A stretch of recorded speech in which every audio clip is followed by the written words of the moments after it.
جی welcome back TV Asif Khetran میں آج ہمارے بہت پیارے ساتھی موجود ہیں ڈاکٹر محمد شہباز صاحب، جنہوں نے بڑی تفصیل سے اپنی محنت کا طریقہ بتایا کہ کس طریقے سے ایک چھوٹے سے گاؤں سے انہوں نے آغاز کیا اور آج ماشاءاللہ دنیا بھر کی یونیورسٹیز میں یہ لیکچر دے رہے ہیں۔ ڈاکٹر صاحب، چائنا اور فرانس اور پھر یو کے ماہر معاشیات کے طور پہ یہ کس طرح سلسلہ شروع ہوا اور کیا کیا کرتے رہے پھر آپ؟ جی بہت شکریہ۔ لاہور میں ہمارے ایک سینئر تھے ڈاکٹر کیسر عباس صاحب، اب وہ وی سی ہیں سرگودا یونیورسٹی کے۔ اچھا، تو انہوں نے مجھے ایک صلاح دی کہ یار ایسا کرو کہ ایک ڈگری جو ہے باہر سے لے لو۔ اوکے، تو میں نے کہا سر وہ سنا تھا کہ پی ایچ ڈی کرنے کے بعد سارے گناہ دھل جاتے ہیں، تو ابھی بھی پڑھنا اور ہے۔ تو وہ چلے، میں نے ان کی وہ نصیحت کو پلے باندھا، تو میں نے کوئی 2-4 یونیورسٹیز میں پوسٹ ڈاک کے لیے اپلائی کرنا شروع کیا، ٹھیک ہے، جس میں یونیورسٹی آف کیمبرج بھی تھی اور یونیورسٹی آف ویگو اسپین، اچھا، وہاں اپلائی کیا۔ ایک جگہ میں نے اپلائی کیا مونپلیے بزنس اسکول فرانس میں ایسوسیٹ پروفیسر کی جاب کے لیے۔ اوکے، تو یونیورسٹی آف ویگو سے بڑا مجھے حیران کن جواب آیا۔ ان کی ای میل تقریباً 3 دن بعد مجھے آ گئی، تو انہوں نے کہا you are over qualified for this job. واہ واہ واہ، تو میں بڑا پریشان کہ میرے جو اپنے ہیں وہ کہہ رہے ہیں تم آگے اور پڑھو، اور جہاں میں نے پڑھنے جا رہے ہیں وہ کہہ رہے ہیں یہ آپ کے جاب شایان شان نہیں ہے، تو آپ آلریڈی بہت کچھ کر چکے ہیں۔ سو دین آئی موو ٹو فرانس۔ تو میرے کیریئر میں ماشاءاللہ ایک جو بڑی اچھی بات ہے وہ یہ ہے کہ میں نے تقریباً 7.5 سال میں لیکچرر سے فل پروفیسر کا سفر طے کیا ہے۔ واہ، اور اگر مجھے اگر صحیح اندازہ ہے تو میرے خیال میں پاکستان کا پہلا بندہ ہوں جس نے اتنے شارٹ ٹائم کے اندر جو ہے، ورنہ لیکچر سے پروفیسر بنتے بنتے 20 سے 25 سال آرام سے لگ جاتے۔ جی جی۔ تو اس میں ایک بڑی اچھی بات یہ ہے کہ جب میں نے پی ایچ ڈی کی تو پی ایچ ڈی کے 6 مہینوں بعد میں ایسوسیٹ پروفیسر ہو گیا تھا، اور ایسوسیٹ کے 6 مہینوں بعد میں فل پروفیسر ہو گیا تھا۔ تو فرانس میں جو میرا ٹینیور تھا وہ تقریباً 3 سال کا تھا کانٹریکٹ، اور جو کام میں نے 3 سالوں میں کرنا تھا وہ میں نے 2.25 سال میں ختم کر دیا تھا۔ تو اس کے بعد ماشاءاللہ پھر میں مجھے لگا کہ شاید اب یہاں اپنے پوٹینشیل کو میں فرانس میں یوٹیلائز نہیں کر پاؤں گا۔ سو دین بیجنگ انسٹیٹیوٹ آف ٹیکنالوجی مجھے ایسے ایک سیمینار کے لیے بلایا، تو چلیں جی میں نے وزٹ کیا ان کو، انہوں نے کہا اگر آپ چاہیں تو ہم آپ کی پوسٹ یہاں کریٹ کر سکتے ہیں۔ تو اب جی میں 2019 سے جو ہے وہ چائنا میں ان کے ساتھ کام کر رہے ہیں۔ چائنا اس وقت دنیا کی ایک بہت بڑی پاور ہے ہر حوالے سے، ٹیکنالوجی ہو، معیشت ہو، باقی بھی تمام حوالوں سے۔ تو آپ چونکہ ماہر معاشیات ہیں، ان کی ترقی کا راز آپ کیا سمجھتے ہیں؟ معیشت میں انہوں نے جو اتنی ترقی کی۔ جی وہ لوگ چائنا میں رہتے ہیں، چائنا کی بات کرتے ہیں، چائنا کو اون کرتے ہیں۔ ہم لوگ پاکستان میں رہتے ہیں، پاکستان کی بات نہیں کرتے اور پاکستان کو اون نہیں کرتے۔ دس از دا بیسک ڈفرینس۔ بہت اچھی بات۔ اور دوسری بات اب دیکھیں کہ بینگ اے نیشن، کیونکہ اب ہم تو 76 سالوں میں ابھی تک نیشن ہی نہیں بن سکے، جو پہلی بات ہے، تو وہاں آپ کسی عام آدمی سے ملیں گے تو اس کا ایک اپنا ویژن ہوگا کہ ایز این انڈیویجول میں نے اپنی اکانومی کے اندر کیا کنٹریبیوٹ کرنا ہے، میرا حصہ کیا، میرا حصہ کیا ہے۔ اور وہ پھر میرے حصے کی بات کرتے ہیں، پھر وہ یہ دیکھتے ہیں کہ میں نے اپنے حصے کو ملٹی پلائی کیسے کرنا ہے۔ تو یہ چیزیں آپ کو جو انڈیویجول لیول ہے وہ گراؤنڈ سطح پہ آپ کو ملیں گی۔ دوسری بات یہ ہے کہ دیکھیں وقت کے ساتھ ساتھ ہمیں اپنے آپ کو ڈھالنا چاہیے۔ قرآن پاک کے دوسرے پارے میں یہ فرمایا جاتا ہے کہ جاہل ہے وہ قوم جو اہل زمانہ سے واقف نہیں۔ تو ہم مسلمان ہو کے اگر ہم نے قرآن پاک کی تعلیمات جو ہیں اس پر عمل درآمد نہیں کرنا اور سبق نہیں سیکھنا، پھر ظاہر سی بات ہے غیر جو ہیں وہ تو سبق سیکھ رہے ہیں۔ وقت کے ساتھ ساتھ آپ کو چاہیے تھا کہ ہم ایگریکلچر سیکٹر جس کے اندر تقریباً $40 بلین کا پر ایئر پوٹینشیل ہے پاکستان کے اندر، 40 ارب $US کی بات کر رہا ہوں۔ آپ 4 ارب کے لیے 6 ارب کے لیے آپ دیکھیں کہاں سے کہاں سچویشن آپ چلی۔ آپ کے پاس دنیا کی بلند ترین چوٹیز ہیں، 32 چوٹیاں ہیں آپ کے پاس۔ آپ کے پاس جو نیچرل بیوٹی ہے، ٹھیک ہے، آپ کے پاس یوتھ ہے جس کا ابھی تک ہم نے استعمال نہیں کیا، ٹھیک ہے۔ آپ ابھی دیکھیں جیسے ہمارے نگراں آئی ٹی منسٹر عمر صاحب سے انہوں نے کہا جی میں نے تہیہ کیا ہے کہ میں نے اس دور میں یا اپنے ٹرنور کے اندر $20 بلین کی آئی ٹی ایکسپورٹ جو ہے میں نے ان کو انکریز کرنا ہے۔ اسی طرح کا پلاننگ کے ساتھ یہ یوتھ ہے اس کو ٹرین کریں اکارڈنگ ٹو انٹرنیشنل مارکیٹ کی ڈیمانڈ جو ہے، تو ان کو آپ ایکسپورٹ کر کے اس سے پیسہ کمایا جا سکتا ہے۔ ٹورزم کو صرف آپ نے بیسک انفراسٹرکچر دینا ہے ان ایریاز کے اندر، تو وہاں سے پیسہ کمایا جا سکتا ہے۔ سوال یہ ہے کہ یہ کرے کون؟ بالکل. اور یقیناً اس کے لیے صرف حکومت نے ہی کوشش نہیں کرنی. ہمارا جیسے ڈاکٹر شہباز صاحب کہہ رہے تھے کہ ہر شخص اپنی جگہ یہ سوچتا ہے کہ میں نے کیا حصہ ڈالا ہے اس میں. ڈاکٹر صاحب آپ دنیا گھومے ہیں اور ماشاءاللہ تعلیم کے حوالے سے گھومے ہیں. ہمارا جو سٹرکچر ہے تعلیم کا, اس کا موازنہ اگر ہم کریں باہر کی دنیا سے تو آپ دیکھیں جی, ایک آدمی جو دیے کی لائٹ میں بیٹھ کے پرائیویٹ ایفر کرتا ہے, پرائیویٹ بی اے کرتا ہے, پرائیویٹ بی ایڈ کرتا ہے, پرائیویٹ ایم اے اکنامکس کرتا ہے, پھر پرائیویٹ انسٹیٹیوشن سے وہ ایم فل کرتا ہے اور پھر پی ایچ ڈی کرتا ہے, وہ having entire education from Pakistan, وہ باہر جا کے فل پروفیسر بنتا ہے. لوگ باہر سے پڑھ کے آتے ہیں, اور میرا نہیں خیال ابھی تک میں کسی بندے سے ایسا میرا کوئی آمنا سامنا ہوا جو باہر سے پڑھ کے آیا اور 7.5 سالوں میں فل پروفیسر بناؤں. اس سے بڑی آپ کے سسٹم کی کامیابی اور کیا ہو سکتی ہے؟ واہ واہ واہ. تو صرف یہ ہے کہ آپ میں محنت ہو, پوٹینشیل ہو, کام کرنے کی صلاحیت ہو. میں سمجھتا ہوں کہ بندے کو اپنے ٹارگٹس خود طے کرنے چاہیے. ٹھیک ہے. اور جیسے میں نے آپ سے پہلے کہا کہ ہمارا کام ہے محنت کرنا, باقی اس کا اجر ہمیں کم یا زیادہ ملتا ہے وہ اپنے رب کے اوپر چھوڑ دیں. اور اللہ تعالیٰ کسی کی محنت نہیں رکھتے, اللہ نے بڑا پکا وعدہ کیا ہوا ہے. بالکل ٹھیک کہا آپ نے ابھی جو باتوں میں بات کی ہے اس میں آپ نے کہا ہمارا ملک زرعی ملک ہے, تو آج دنیا زیادہ جو ہے وہ زور دے رہی ہے صنعتوں پہ. تو آپ ان دونوں کو اگر موازنہ کریں تو ہمیں کیا آج کے دور میں زیادہ زراعت کی طرف بھی توجہ ضرور دینی چاہیے؟ دیکھیں جی, میرے جو ذرائع ہیں یا میرے ایسٹیمیٹس یہ کہہ رہے ہیں کہ آنے والا ٹائم جو ہے وہ آپ کا ایگریکلچر کا ہے, اور آپ بیسیکلی کہلاتے ہیں کہ ہم ایک زرعی ملک ہیں. تو ہمیں میرے خیال میں زراعت کے اوپر فوکس کرنا چاہیے. جیسا میں نے کہا, اگر ہم اسی سیکٹر کے اوپر فوکس کریں تو ہم 40 ارب US$ اینول کما سکتے ہیں. باقی صنعت جو ہے وہ تو آگے ہے, باقی اب یوتھ کا استعمال جو ہے وہ آگے ہے, آپ کا IT سیکٹر وہ آگے ہے.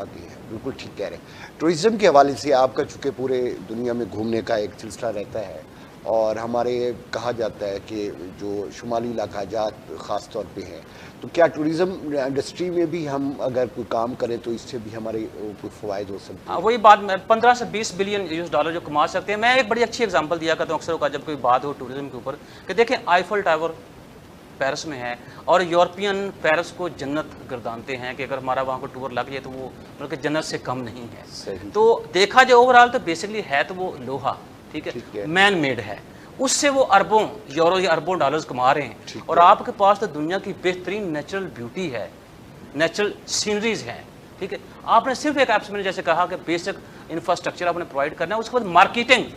ہماری کسی شعبے کے اندر آپ دیکھیں مارکیٹنگ کا شعبہ سب سے زیادہ زوال پذیر ہے, سب سے کم ہے. تو مارکیٹنگ پر ہم توجہ دیں تو میرے خیال میں ہم وہ جو کہہ رہے ہیں 20 بلین ڈالر جو کما سکتے ہیں. جیسا کہ آپ نے بات کی ہے, آپ چونکہ معاشیات سے تعلق رکھتی ہیں, تو جہاں تک میں نے معاشیات پڑھی نہیں ہے, لیکن جو آپ جیسے دوستوں کے ساتھ بیٹھنے کا اتفاق ہوا ہے کہ باقاعدہ طور پہ جب تک آپ مارکیٹنگ نہیں کریں گے تو آپ اپنی کوئی چیز بھی نہیں بیچ سکتے. یہ ایک بنیادی اصول. آپ دیکھیں نا, بڑی چھوٹی سی بات ہے, آپ کا بچہ ہے وہ ایگزام میں بیٹھا, ایگزام اس نے پاس کیا, اس کی فرسٹ پوزیشن آ گئی, تو کیا آپ اپنے رشتہ داروں کو نہیں بتاتے, اپنے محلے کے لوگوں کو نہیں بتاتے؟